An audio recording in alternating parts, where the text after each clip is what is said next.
বাবা, এটা অমাবস্যার চাঁদ। তুমি আজ হঠাৎ রান্না করে কি করছো? আজ মামা বছরের প্রথম দিন তো, তাই ভাবলাম নিজের হাতে একটু মাংস রান্না করে ওকে খাওয়াই। ও বাবা, সে তো ভালো কথা, কিন্তু বাবু কিন্তু বেশি ঝাল খেতে পারে না।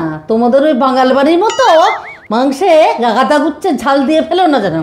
কি রে বাবু, আর সকালে তো দেখলে একখানা রুটি খেলি, বউর হাতে মাংস খাবে বলে সকাল থেকে উপোস করে আছিস নাকি? হ্যাঁ রে, এত তোড়জোড় করে খাওয়াচ্ছে, নিশ্চয় বৌমা নতুন বছর কিছু সোনা গয়না আবদার করেছে তোর কাছে। আচ্ছা মা, ও একটু ভালোবেসে রান্না করছে, তাতে তোমার কোথায় অসুবিধা হচ্ছে আমি বুঝতে পারছি না।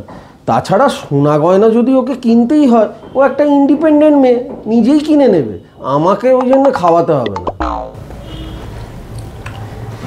বাহ, কি অসাধারণ করেছো গো রান্নাটা, অসাধারণ। ভালো আছে, থ্যাংক ইউ।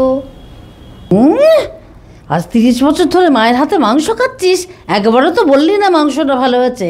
আর কালে কসুমে বউ একদিন মাংস রান্না করেছে, তাতেই বুঝি ভালো হয়েছে, ভালো হয়েছে, ভালো হয়েছে। কি গো, আমার হরিদ্বারের টিকিটটা কেটে দাও তো, আমি থাকবো না এই সংসারে, অসহ্য একবারে।